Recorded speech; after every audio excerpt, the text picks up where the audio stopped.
Kainan na Hello tayo ing guys, for masarap na today's pananghalian. video sa ating pananghalian, ako po ay nag-prepare ng mga ingredients natin. No? Ito ay Filipino food.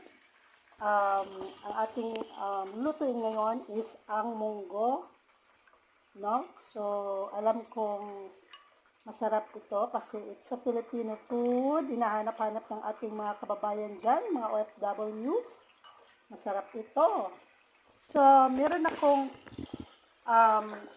bawang, no? Bawang, merong kamatis. Isang kamatis lang to, ito mga 5 piraso.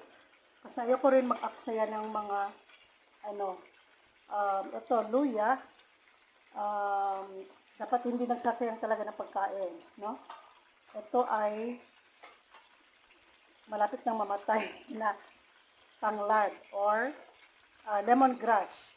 Meron din tayong bell pepper or yung atsay sa Bisaya. Sibuyas, onion, yung sibuyas, ito yung sibuyas or leaves. Ito yung sa Bisaya, sibuyas dahunan, sibuyas bombay. At nagprito din ako ng isda kasi mas masarap din siyang ilagay sa ating munggo. And pwede naman yung mga daing, karing baboy, gano'n. Pero mas gusto ko siyang isda muna. Tayo no, alternate. Kasi mas masarap kung isda at healthy din siya, no? So, thank you for watching guys. See you on my next short video. Bye!